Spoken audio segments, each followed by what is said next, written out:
train your Gavin. Read those books in a blink, oh yeah. Grab yourself a hot drink cause you're watching How to Train Your Gavin. Yep, that's me.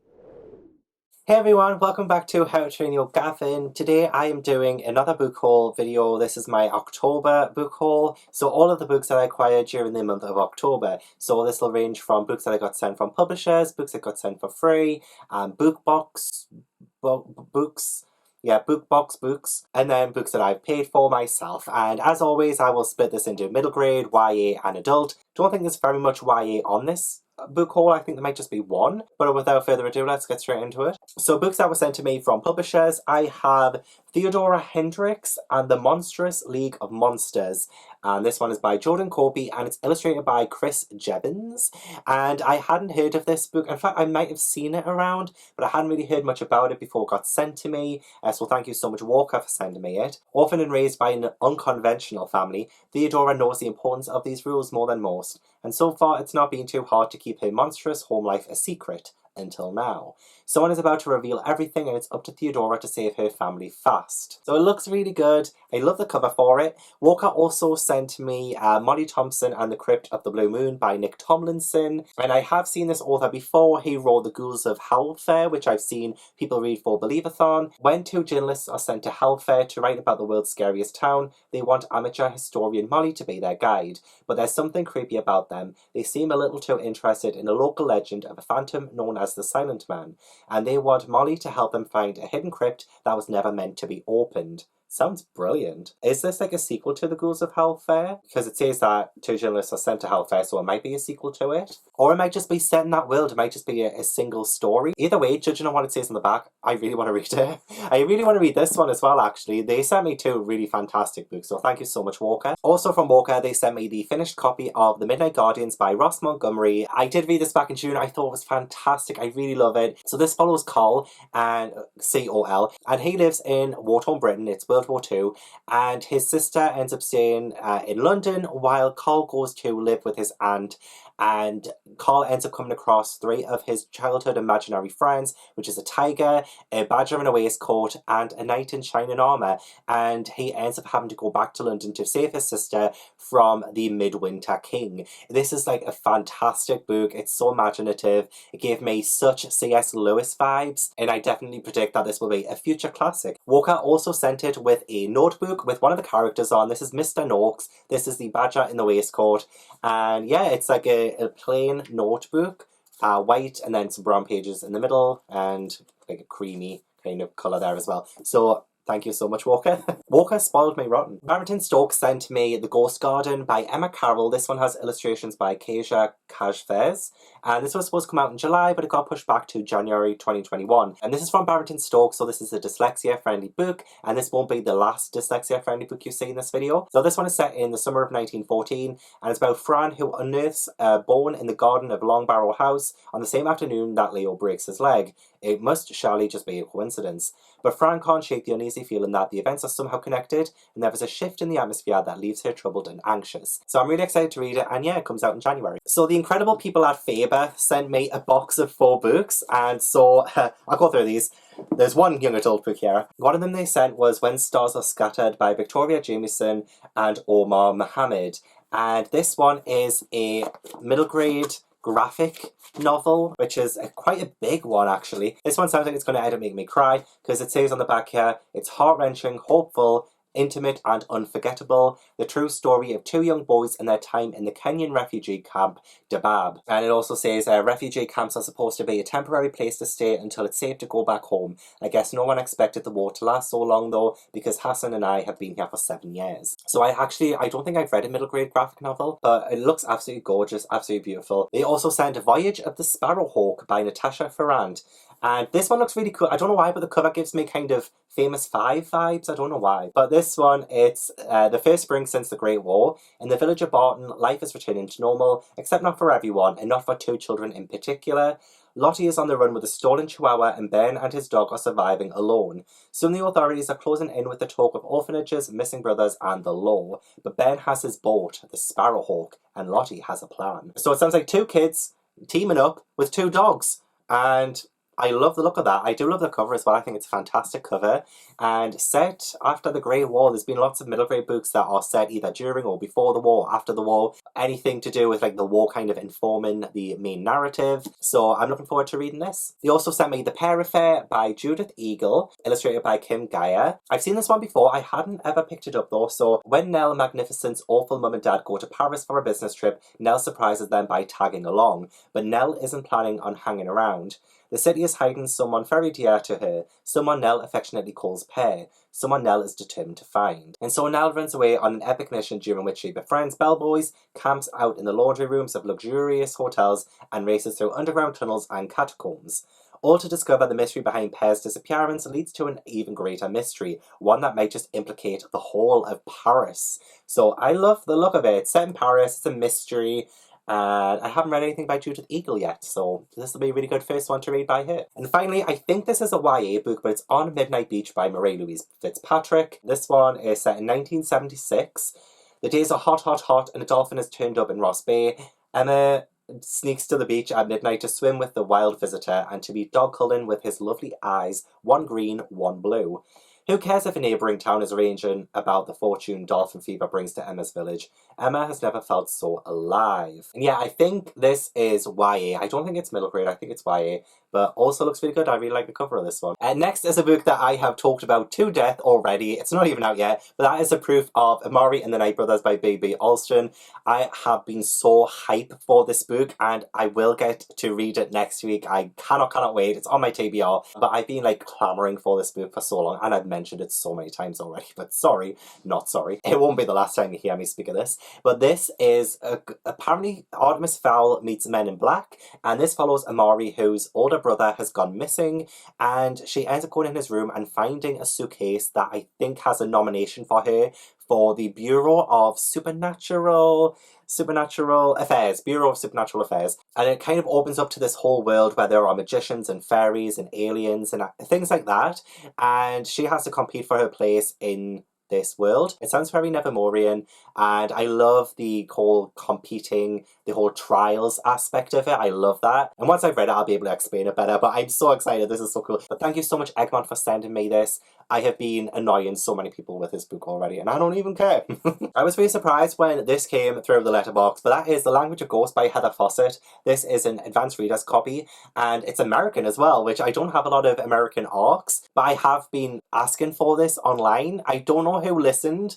I didn't know this was coming, but I have mentioned online that I really wanted this, and then it came through the door. I'm sure I don't know who sent it though. If it was a publisher, I don't remember giving them my address though, so I don't know how this came. So this one has been described a little bit as Howl's Moving Castle, but this is like a moving island. And there is a princess who is exiled to this island. Yeah, she's forced into exile on an enchanted moving island. And she has two missions: reclaim her family's stolen throne and ensure that the dark powers her older brother Julian possesses don't go to his head in the process. So it sounds like there might be a bit of a family battle there, but apparently this is a fantasy standalone, so I'm excited to give it a read. Another nice surprise was from Pushkin Press, and they sent me this Alice in Wonderland book, which also is through the Looking Glass, which what you have to do is like you flip the book to read each one. So it has both Alice in Wonderland and Through the Looking Glass by Lewis Carroll in it. So Alice in Wonderland, and then you start the book there as well, all illustrated, and it has colour as well, which is really, really cool. It's illustrated by Flo Rida. Not that Flo Rida. Flo Rida. Okay, and then if you want to read the sequel Through the Looking Glass, you have to flip it over and then start it from like this side. So that's really cool. I love that. I love that so much. So thank you so much, Pushkin Press, for sending me this. You know what the story of Alice in Wonderland is about. I had no idea this was coming. This was such a nice surprise. The YA book that was sent to me was Witches Steeped in Gold by Shannon Smart. I am so excited to read this one. I was raving about it online about how much I wanted this, and obviously I got my way because I'm a little bit of a demanding baby. So this one is about Arya Adair, and she spent her life in a cell. She's the heir of an overthrown and magically gifted dynasty. She was exiled from her home and the island nation of Acre when she was just a child, but every day brings her closer to freedom and vengeance. Jasmine Carriot grew up dressed in gold with stolen magic at her fingertips. Daughter of the self-crowned Doyen, her existence is a threat to her mother's rule, but unlike her sister, Jasmine has no intention of dying to strengthen her mother's power. Sworn enemies, the two witches enter a deadly alliance to take down the woman who threatens both their worlds, but revenge is a bloody pursuit and nothing is certain except the lengths Arya and Jasmine will go to win this game.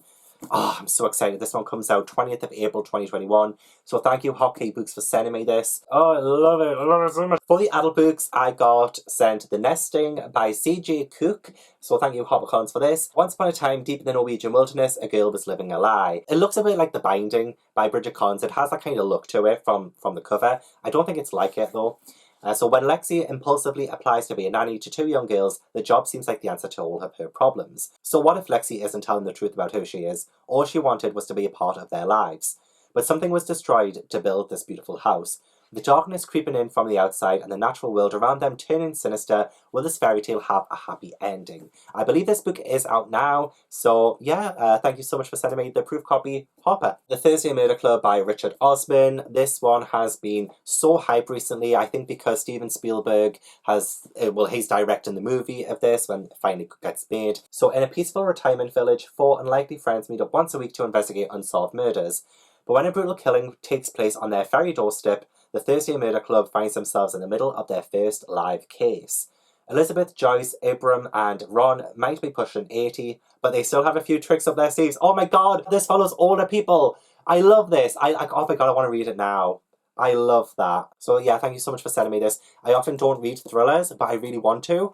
And I might make that a 2021 goal. I really want to read this. No, now I know that the main characters are pushing 80. Oh, I love that. I love that. I really want to read it, like, right now. For the book box books, I got The Girl and the Ghost by Hannah Alcath in the September OwlCrate Jr box, but I didn't get it until the start of October, so I opened it then. So this one is about Soraya, and she's delighted when her witch grandmother gives her a pelicet. She names her ghostly companion Pink, and the two quickly become inseparable. But Soraya doesn't know that pelicets have a dark side, and they are not above hurting others to ensure their master's happiness. So I believe this pelicet gets jealous of Soraya making friends, and it's like a little dog kind of creature there. Only friendship can save you. It looks really good, and OwlCrate Jr books have not let me down so far. It's got deckled pages as well, and I don't have a middle grade book with deckled pages, so that is also very awesome. And yeah, thank you, OwlCrate Jr, for another great book box. Then finally, I also got Fable by Adrienne Young, and it has these gorgeous blue sprayed edges, and they sparkle. Honestly, one of the most gorgeous of sprayed edges I've ever seen in my life. But this one is the daughter of the most powerful trader in the Narrows. The city is the only home 17-year-old Fable has ever known. It's been 4 years since her father abandoned her on a legendary island filled with thieves and little food. To survive, she must keep to herself, learn to trust no one, and rely on the unique skills her mother taught her. The only thing that keeps her going is the goal of getting off the island, finding her father and demanding her rightful place beside him and his crew. To do so, Fable enlists the help of a young trader named West to get her off the island and across the Narrows to her father. Looks really cool, and again, those edges. I will also link my OwlCrate Jr and Fairy Loot unboxings in the description box if you want to see me unbox those boxes. Okay, next on to the books that I bought, and I'm looking now. I don't have any young adult there, so it's just going to go from middle grade to adult. So one of the first ones was The Griffin Gate by Vashti Hardy. This is a Barrington Stoke book, so again, this is dyslexia friendly, and this one is about a girl who has this map, I believe, and she can, the Griffin map, and it has teleport technology. This does follow Grace, and she does end up getting a distress call, and she ends up going to a remote village where nothing is as it seems. So really excited to read it, and I love Vashti Hardy so much, so I just know this is going to be fantastic. This is also going to be the start of a series, so I'm looking forward to giving it a try. I also picked up the final copy of The 10 Riddles of Ethersmith by Loris Owen. Read this as a proof a couple of months back, and I absolutely loved it. Has orange sprayed edges, which I also love. But this follows Kip, and one day he gets this kind of riddle, and when he solves this riddle, he gets taken to this College of Strange Energies, which is where young minds get trained, and it's minds who can see all of this strange energy around them, and it can be to do with like time loops and time warps and these kind of really science-y based things, and it's just an incredible kind of college, and it's so magical and brilliant. But also there is this centuries old kind of riddle that's set by Eartha Quicksmith, and there are actually 10 riddles that they have to solve to get to like the end, and you know, everyone in this kind of college has been waiting for this riddle to be started, and it's just such a great adventure science fiction kind of story, and I just think it's brilliant. I'm due a reread actually. Then I picked up the final copy of Jungle Drop by Abby Elphinstone. This is the sequel to Rumblestar, which is the first book in the Unmapped Chronicles series. So this is the second book. I absolutely love Abby Elphinstone's writing. She has such an imagination, and I love this series so much. The first book, it followed a different character called Caspar Tok, and he goes to Rumblestar, which is one of the kingdoms in the Unmapped Kingdoms. It's like a kingdom in the sky. And there is an evil Harpy Morg who is terrorizing the Unmapped Kingdoms. So in Jungle Drop, it follows twins, and they go to a different part of the Unmapped Kingdoms, and they also come face to face with Morg.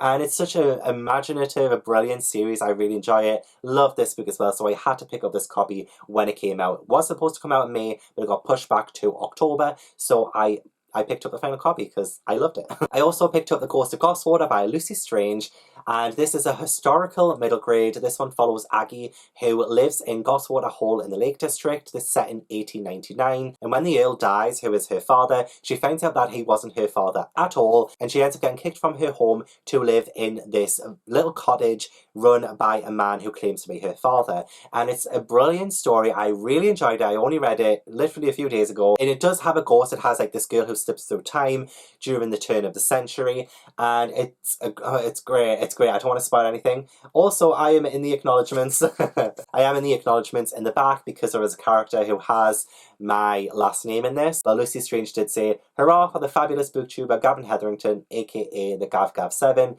whose name was already, somewhat eerily, included in the book." Yeah, that's kind of like fate, but I did love this book, so I thought it was great, so definitely pick it up. I also picked up the final copy of The Beast and the Bethany by Jack Megan-Phillips, illustrated by Isabel Falath, and this is the final copy with the green sprayed edges. I love the look of it. I got the proof copy of it. I still need to read it, and I will, because I love the look of it. Apparently it's perfect for fans of a series of unfortunate events. This has a 511-year-old called Ebenezer Tweezer, and he feeds the beast these different things like monkeys and birds and things like that, I think. Yeah, but the beast grows bored of eating that kind of stuff, so he ends up wanting a new meal, and he's met his match in the Bethany. So looking forward to giving it a read. I've said that about every book, but you know. Also picked up The Christmassaurus and the Winter Witch by Tom Fletcher. It's very reflective.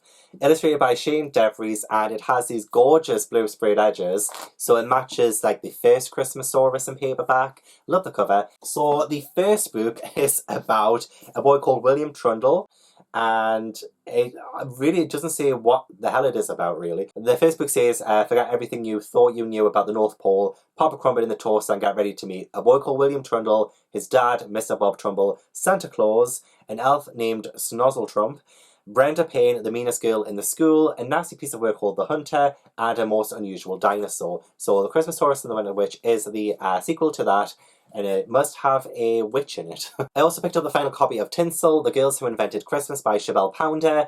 I love this book. I read the proof of it, so I thought, you know what, I'll pick up the final copy because it's this gorgeous little hardback, has really shiny tinsel right in there. But yeah, this is essentially how Christmas came to be if we got it wrong, and it's essentially like about the girls behind it. So we have Blanche Claus, and she meets Rinky, and they have these mince pie picnics, and then like there's things happen. There's like this big adventure, and there is also an elf, and there's like Snorkus Porkus, and there's like a little kind of, it's not exactly the North Pole, but it's like an elf village, and it's just so magical and whimsical, and it's so filled with Christmas festive joy, and I loved it. So I really wanted the final copy of it, so don't judge me for that. My pre-order of Hollowpox, The Hunt for American Crow by Jessica Townsend came. Under the Dust Jacket, it is honestly breathtaking. It has this gorgeous design on.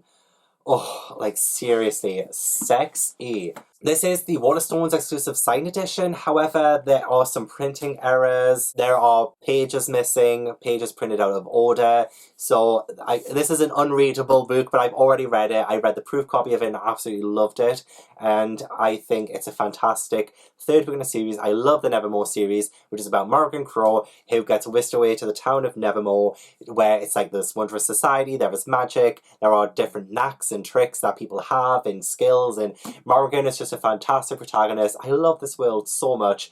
And yeah, I talked about the series a lot on my channel, but if you haven't already heard about it, which I'm sure everybody has at this point, love it. So yeah, the third book just came out. This was my pre-order, and I'm still going to keep it. I still absolutely love this cover and this book and so much. So yeah, this is the hollow box. And then one of the last middle grade books that I bought is the Book of Hope's Words and Pictures to Comfort, Inspire and Entertain. This is edited by Catherine Rundell, and proceeds from the sale goes to NHS charity.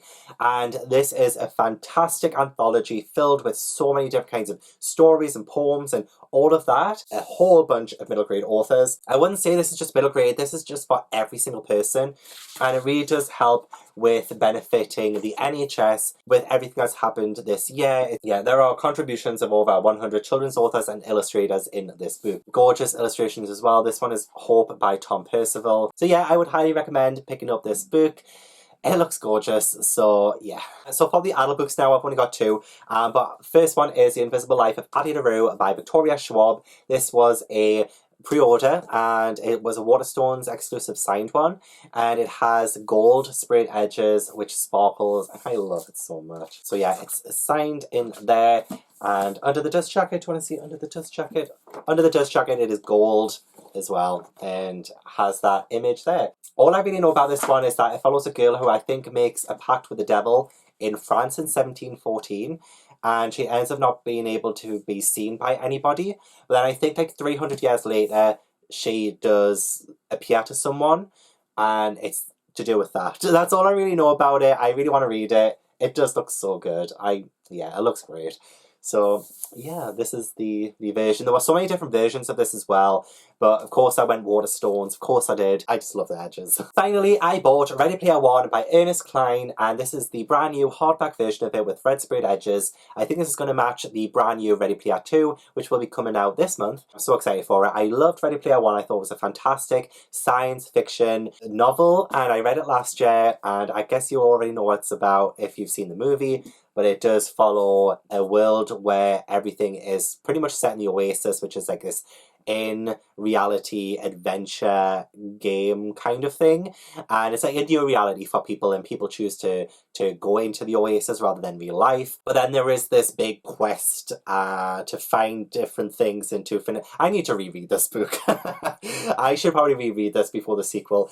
But I did love it when I read it, and I really wanted to pick up this copy of it. I love the cover so much, and nothing under the dust jacket or anything. But I do love when you open it, it has level 1. That's really cool. It has that retro video game look to it, so I just dig that so much. So that is my October book haul. Not as huge as it usually is, but it does need to come down a lot. I do need to cut down my book haul so much, but that's my 2021 goal. But yeah, I hope you enjoyed the video. Please leave a like if you did. Subscribe if you haven't already. Leave a comment. Let me know if you've read any of these, if you'd recommend them, any that you're excited about. And I will see you in the next video. Bye.